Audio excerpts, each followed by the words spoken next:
Speaking of NFL GMs, this is a really interesting topic that I'm excited to get in with you as well. We just talked about it.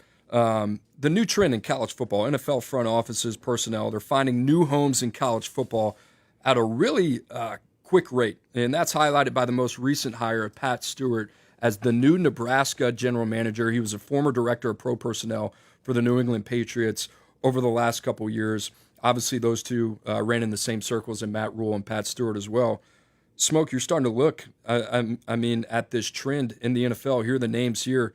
I mentioned Pat Stewart, but Mike Martin, a guy that's replacing Chad Bowden at Notre Dame. Jim Nagy comes over from the Senior Bowl, a guy that was a longtime scout in the NFL. Nick Polk, salary cap history with the Atlanta Falcons, now with the Florida Gators. Kevin Kelly at Clemson. Michael Lombardi alongside there Bill Belichick.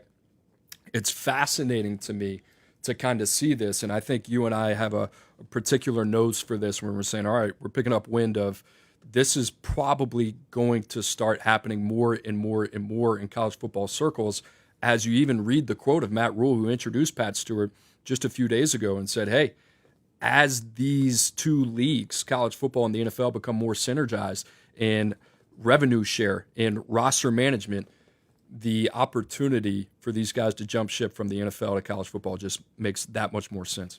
Coop, I might know a guy that was an NFL guy that went to college that became a general manager. And when you have 32 teams, you only have 32 spots, and there are a lot of guys that could be general managers, but they never get that opportunity. So you look at it and you say, okay, in the P4 level, you have 68 openings. That's giving you more of an opportunity to fulfill and live out whatever your dreams of being a general manager. So when I looked at it and I saw all the GMs getting recycled year in and year out, a guy gets fired, but in 2 years they'll be back. There aren't any truly new bloods coming in. So from my personal experience, when I went into it, I had an opportunity to become a general manager because that was always my desire, to run and operate a team in the way that I viewed it with Pep Hamilton, with the DC Defenders and XFL. So when I had the opportunity, I jumped at it because I knew, just looking at it, from previous guys that I knew that worked in the NFL, had 15 NFL interviews. Mark Ross never got a shot. I think when I left the NFL, there was only 17 black general managers ever in the NFL history. And I might be short by a few. I worked for one, Doug Whaley. And I always sat down and said, how can I become that guy? And how am I going to get those opportunities? Well, now you have young guys in the NFL, or even older guys in the NFL, getting that opportunity in college. Why? Because the model is looking almost like the same. You're managing a roster where you know right now it's 105, 85 on scholarship. You have a salary cap coming in with the new rev sharing. You're also now allowed to have separate departments if you're doing it right. Have a high school side that's recruiting your high school guys, and a portal side that you can go out.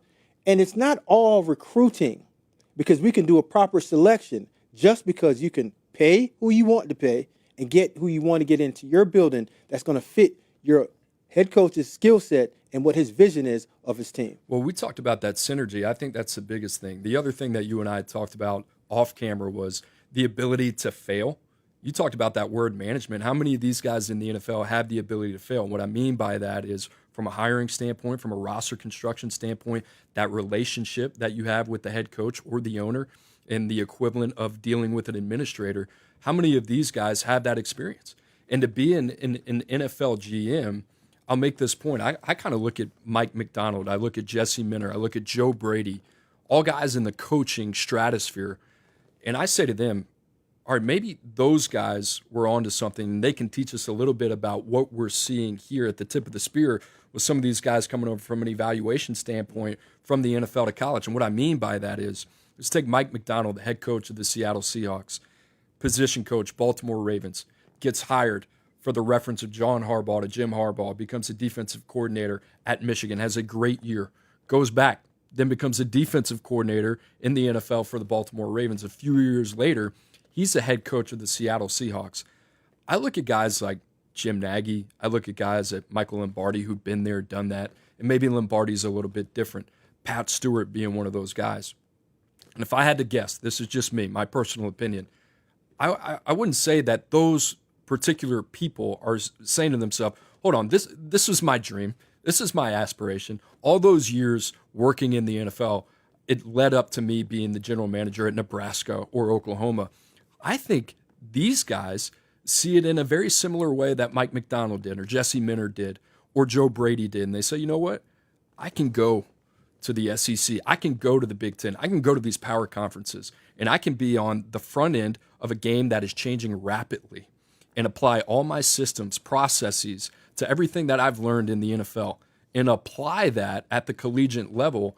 And then not only am I going to get paid hundreds of thousands of dollars, maybe even millions to do this job, money that, quite honestly, like you said, there's only 32 of those jobs in the NFL. A lot of those guys never would have reached that. Compensation's there, and then what I said earlier, the opportunity for proof of concept. If you can go out, establish roster continuity, win games, build a sustainable product when you're in the college football playoff every single year, now to the people making decisions, Woody Johnson of the New York Jets, those people out there, they're saying, hold on, what about Nagy? He's been in the NFL. That's a really interesting name. What about Pat Stewart? Look at what he's done in Nebraska. Change is happening. And the evolution of a sport starting right now. Every general manager, say 20 years ago, went through the process of being on the road, got bumped up to being a regional guy, then got bumped up to being a college director, to DPP. But now you have guys that did operations, Brandon Beane. Then you have our guy that just got hired for the Jacksonville Jaguars. You don't have to go through the same direct path to become a GM anymore in the NFL. And I think guys are betting on themselves and saying, hey, you know what?